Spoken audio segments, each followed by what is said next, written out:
Ouah, allô tout le monde.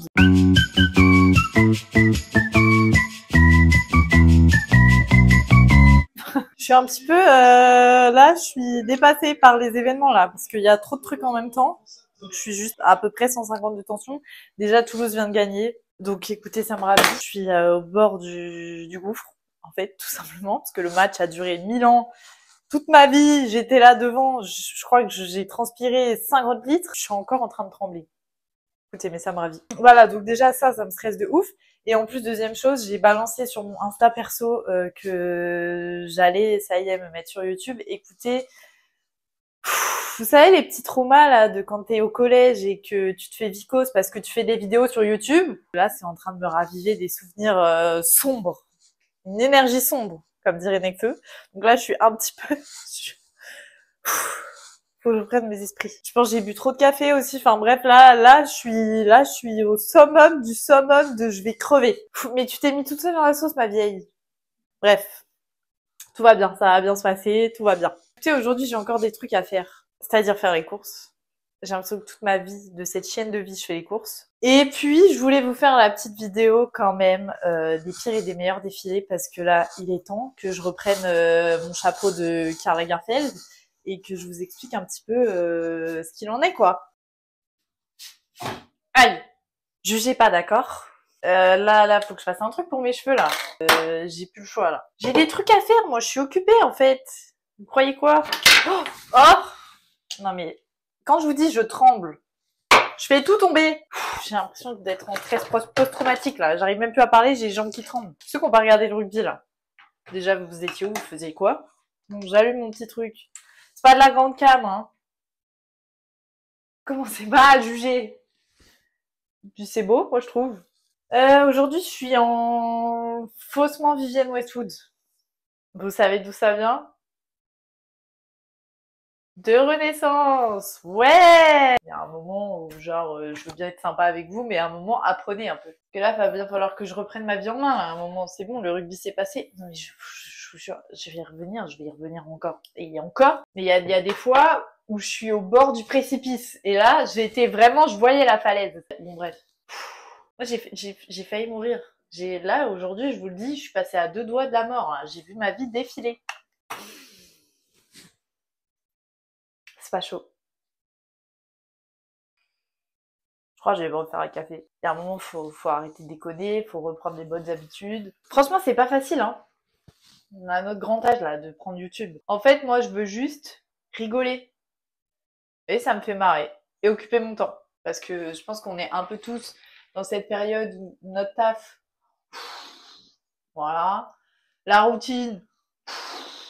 Donc si on peut se marrer, marron. Moi, vous savez ce que c'est mon animal totem, le corrigan? Est-ce que j'ai besoin d'épiloguer sur le sujet? Je crois pas. Vous y croyez pas? Moi là, j'y crois dur comme fer. Un jour on m'a dit ça, le lendemain, j'écrivais des livres de développement personnel. Bon, sinon il fait encore beau. C'est une surprise. Mais quelle grande surprise. Donc ça veut dire qu'il faut que je me bouge le fion.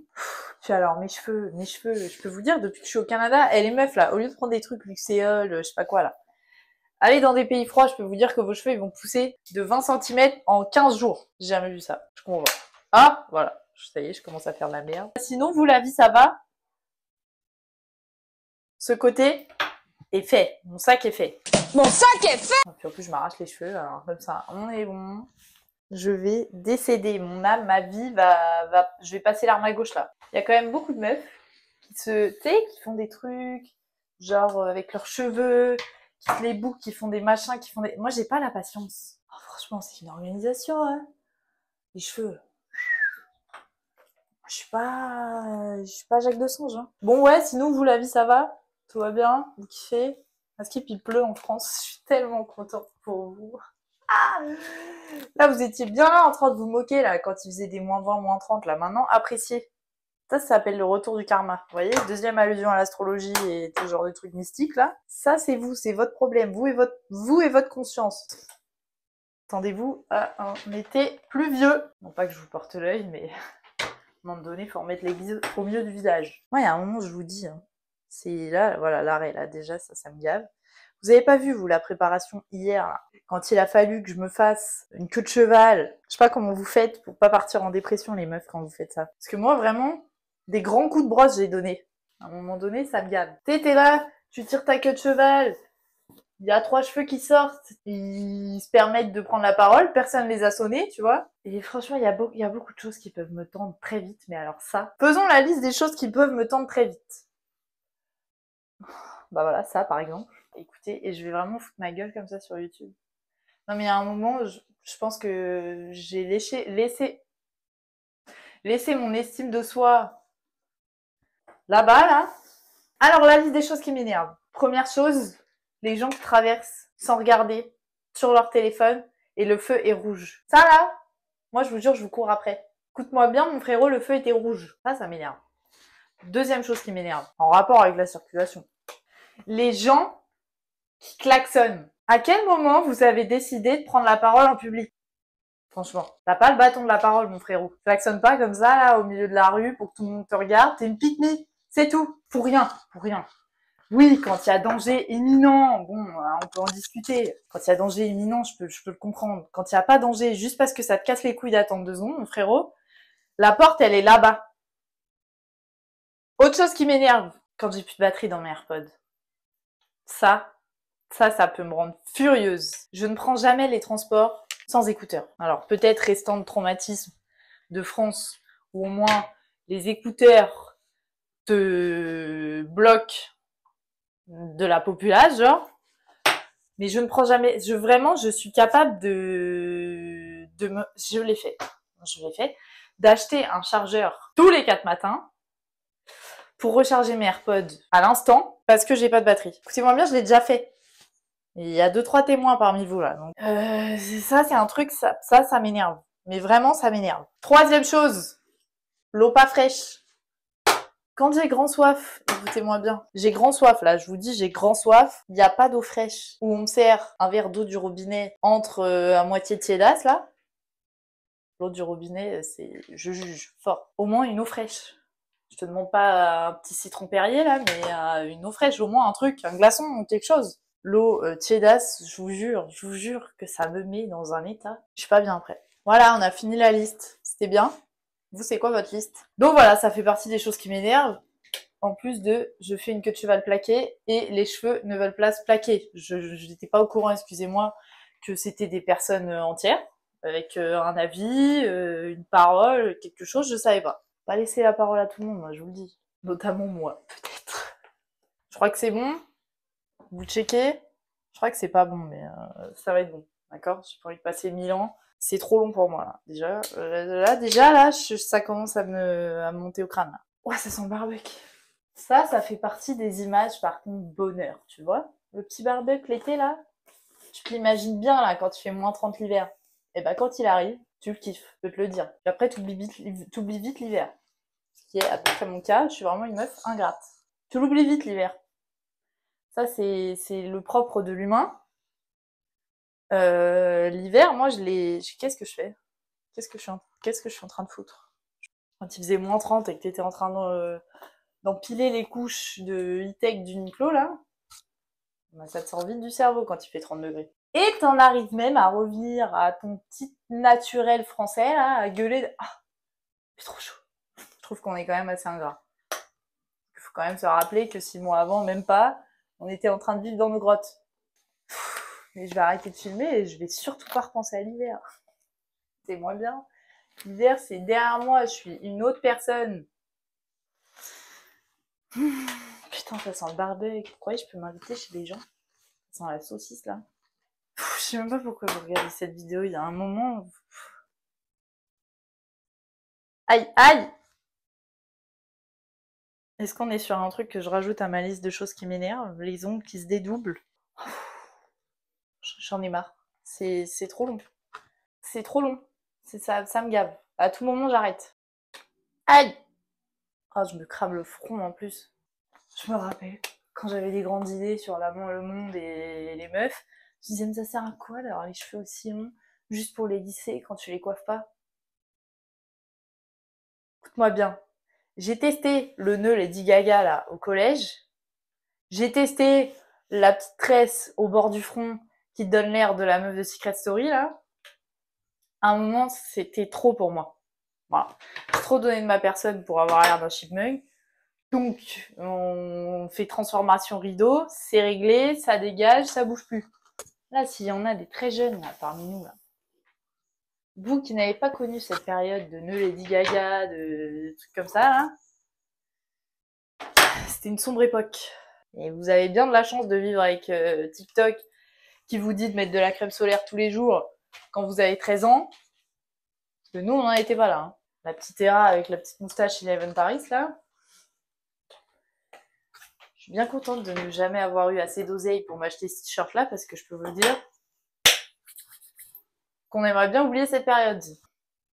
Voilà, c'est bon, on est bon, on peut passer à autre chose. A few moments later. Écoutez-moi bien. Il est 16h. J'ai passé 3 heures à monter juste mes cheveux qui se lissent. J'ai rien foutu. J'ai mal au crâne comme si je m'étais tapé une soirée tequila là. Peut-être falloir remettre ses choix de vie en question à un moment.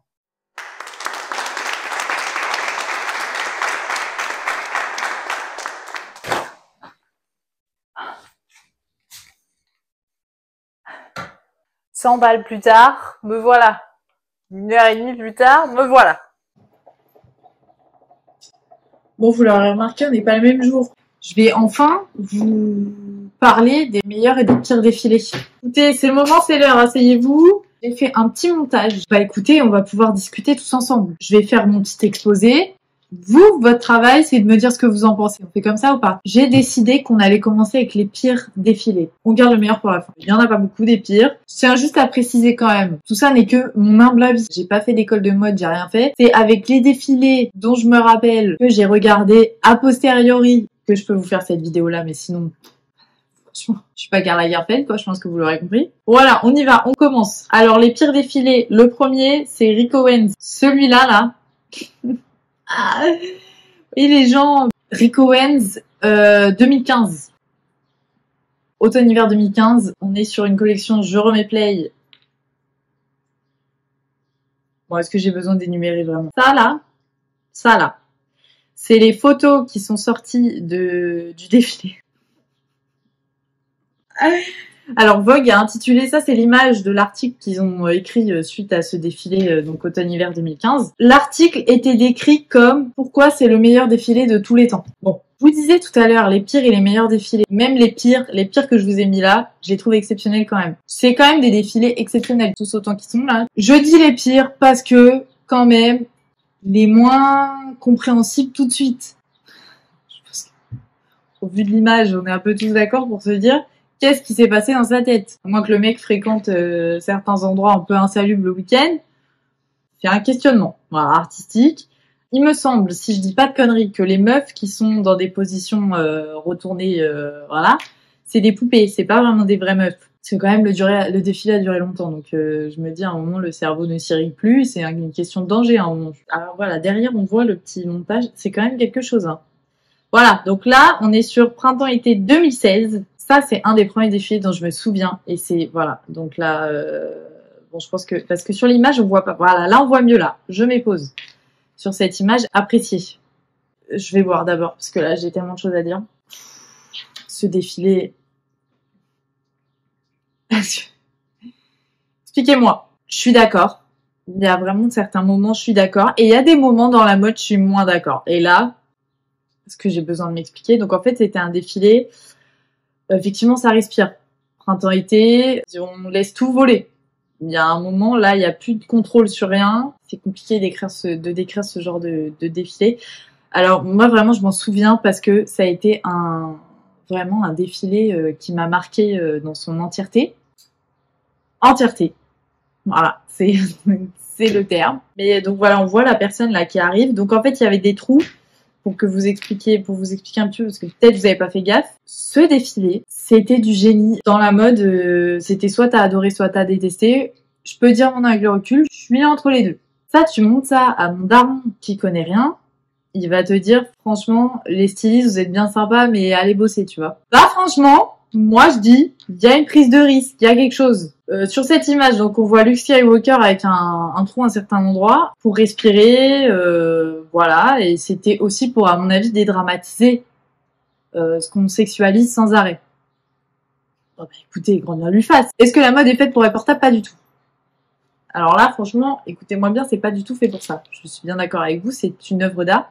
Et là, on est sur une œuvre d'art et un artiste contemporain. Donc, c'est sympa. Alors, on retourne à nos moutons. Ici, nous voyons le défilé Chanel Virginie Viard. Alors, écoutez-moi bien, pause. Virginie Viard, j'ai pas mis de date précise pour les défilés de Virginie Viard. Je les ai mis tous. Alors, moi, j'ai un avis très tranché sur la question. Virginie Viard, pour moi, devrait la porte là-bas. Voilà, elle devrait s'en aller, la pauvre vieille. Une proposition très intéressante.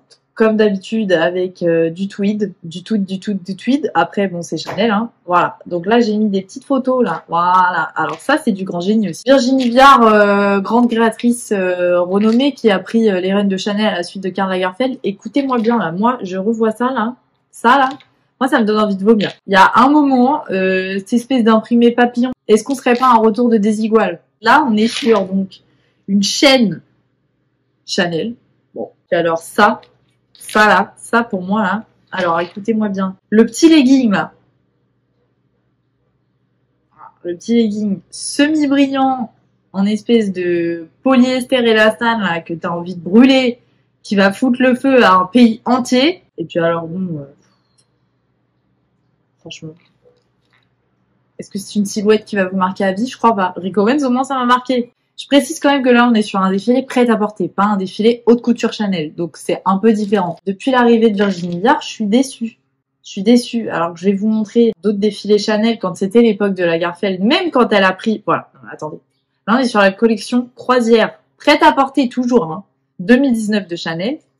Non mais, déjà le décor, déjà les tenues. Il y a un moment, il faut savoir respecter une maison. Automne-hiver 2014-2015. Celui-là, je peux vous dire que je m'en souviens. Il a fait des défilés au Grand Palais qui étaient fantastiques. Non mais s'il vous plaît, le décor, tout. Enfin, je vais pas m'arrêter, les coiffures. C'était le défilé de... Je te donne le flambeau, Matista, de Karl Lagerfeld à Virginie Viard. Ils ont collaboré sur ce défilé-là. C'est sublime. Sublime. Moi, c'est pour ça que j'aime la mode. Franchement, pour moi, un défilé historique. C'était l'histoire. Il a ramené un chalet. Alors oui, écologiquement, c'est un scandale. Yves Saint Laurent a fait pire. Ils ont ramené des kilos et des kilos de sable dans un endroit où globalement il n'y avait pas de sable. Donc là, on était sur les pires défilés. J'en ai oublié, bien évidemment. Maintenant, passons au positif. Apparemment, je souris pas assez sur mes vidéos. Vous trouvez que je souris pas assez? C'est ma personne. À un moment donné, si vous n'êtes pas content, ça dégage. C'est chez moi ici en fait. Les meilleurs. Alors là, j'ai mis des petits cœurs parce que bien évidemment, on est sur le premier défilé Margiela. Martin Margiela, 1989, du génie pur, des cagoules de cambrioleurs, un petit défilé improvisé. Il y avait quand même du beau monde dans la salle. Il y avait Monsieur Jean-Paul Gaultier dans la salle et Martin Margiela. Voilà, j'ai pas mis tous ces défilés, mais pour moi, ils sont tous dans les meilleurs. Celui de l'année dernière où il y a 2 ans, Cinéma Inferno, j'en ai fait un épisode de podcast, je vous laisse aller l'écouter. Mais moi, ça a été une claque dans la gueule. Je peux pas vous dire autre chose que ça a été le moment le plus beau de ma vie. Et je vais vous dire que après ça, les autres moments qui vont arriver, il y a un level à atteindre. C'était fantastique. Donc Margiela, bien évidemment, c'est à chaque fois des costumes, des ambiances. Bon, on retrouve un peu d'ailleurs, là, vous voyez, dans la petite démarche chaloupée, le dernier défilé, avec les poupées de cire, make-up par Pat McGrath et tout ça, incroyable. On passe à la suite. Là, on est sur Mugler 84-85. Voilà, c'est ça, automne-hiver. Regardez le spectacle. Regardez le spectacle. C'était fantastique. Voilà, donc des petits personnages qui parlent, machin. Un défilé, mais moi j'adore les défilés comme ça. En fait, vraiment, c'est des gros moments de mode que j'adore. Ça, c'est le look de ce défilé. C'est toute une histoire, je vous laisserai aller le regarder, bien évidemment. J'ai mis que des extraits à chaque fois des défilés. Mais ça fait partie des défilés historiques qui ont marqué ma vie et la vie de l'histoire de la mode. Mugler. C'était fantastique. Alors, je peux pas piffrer ces parfums, mais je peux vous dire que les défilés... Et alors là, on est sur Mugler Summum du Summum. 95-96, automne-hiver. Des looks de cyborg. Des looks... Mais regardez-moi ça, si c'est pas beau, franchement. Je sais pas ce qu'il vous faut. Voilà. Ça, c'est le look de cyborg, Mugler, qui a inspiré son parfum qui pue la mort, Alien. Toujours est-il que ce look-là, je peux vous dire que dans le monde de la mode, ça a fait des ravages quand c'est sorti cette histoire. On est loin du défilé de Virginie Viard qui nous fout des trucs pourris et des leggings sous des robes. Enfin, putain, ça, franchement, je m'en remettrai jamais. Je m'en remettrai jamais. Toute cette période-là, là, moi, Dior 2003, Mugler 96, début 2000, là. Mais alors, tout ce qu'on a fait dans cette période-là là, de la mode, moi, pour moi, c'est divinatoire. Il y a un moment, si ça n'existait pas, la vie n'aurait pas de goût, pas de sel, pas de poivre, rien du tout. Et alors là, on passe sur un moment de l'histoire. McQueen, Alexander McQueen. Bah, Dieu vivant, non, mais Dieu. Printemps-été 99. Je vous mets play et appréciez ce moment. Et je vais peut-être même vous mettre le son.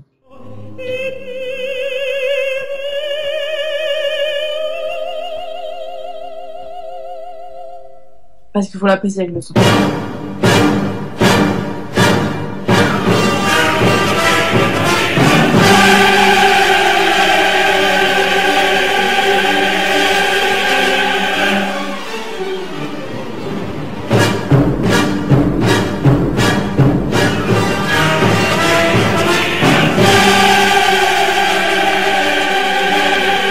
Je vous rappelle.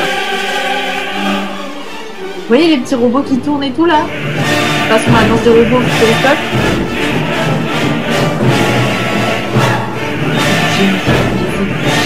Les gens applaudissent, se lèvent et tout. C'est une standing ovation là.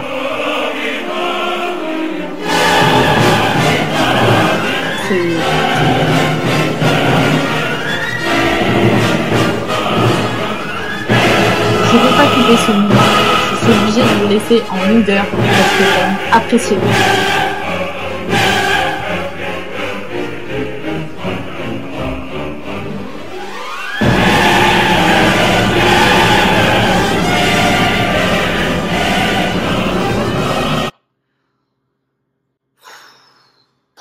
Écoutez, moi, ça, là, c'est des moments qui font la mode. Ça m'émeut. C'est un moment où le silence suffit. 99, non mais vous vous rendez compte quand même? 99.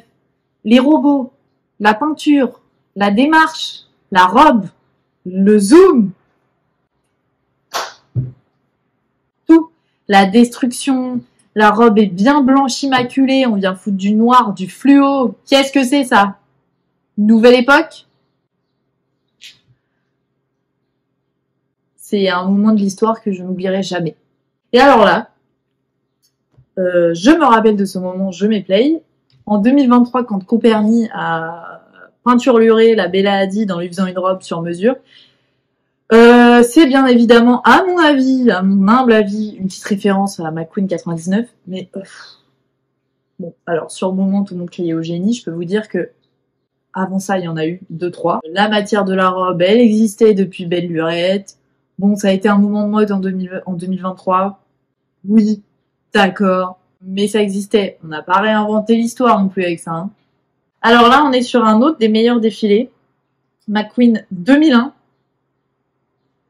C'est ça, printemps-été 2001. Alors, je vous laisse le début du défilé parce que ça se mérite. Fantastique. Alors, ce que vous voyez pas, c'est qu'à la fin du défilé, la boîte s'ouvre. Et il y a le look final à l'intérieur. Les décors font beaucoup. Mais les tenues aussi, tout, les cagoules sans les cheveux, c'est quoi une féminité en fait? Voilà, c'est ça que ça raconte. Moi j'adore. Voilà, c'est pas fou, c'est un pantalon rose, on est bien d'accord. Mais tout est fantastique. Alors là, on passe sur un autre truc. Écoutez-moi bien. Je l'ai découvert il y a pas si longtemps que ça, ce défilé. Yves Saint Laurent a fait un défilé dans le Stade de France le 12 juillet 98. C'est-à-dire la Coupe du Monde de foot. Avec Zizou et tout ça. Hein. Je vous laisse apprécier le moment, je vais le son. Petit concerto. Et puis alors ça. Il y avait tout, mais combien de looks? Je vous laisse compter, je le fais pas. Beaucoup. Mais est-ce que vous vous rendez compte? Il y avait tout. Il y avait la robe Mondrian, il y avait des archives Saint-Laurent, des couleurs, tout le monde entier était représenté. Non mais Saint-Laurent. Alors ça c'est un moment d'histoire aussi. Avec le plus grand nombre de spectateurs sur place présents. Bon, il a rempli un Stade de France. Alors là, on passe sur un autre défilé qui là est beaucoup plus récent pour le coup et je m'en rappelle comme si c'était hier.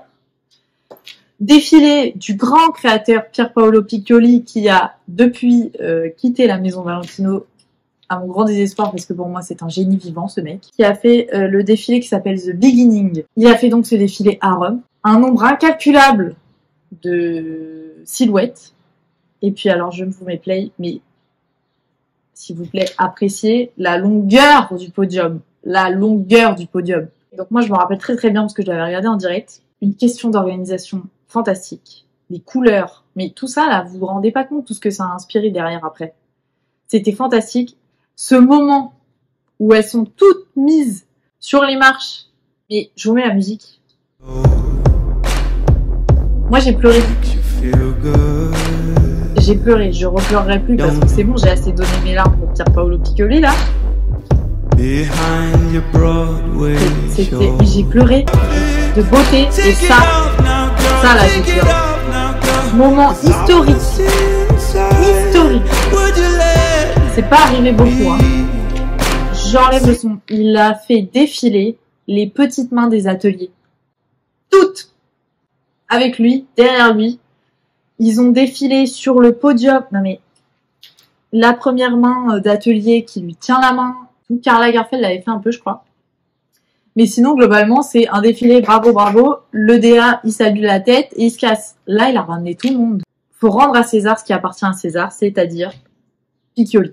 Voilà. Et alors là, on passe sur le dernier défilé qui, moi, m'a marqué. Printemps-été 2003, Christian Dior. Bah, toujours Galliano. Voilà.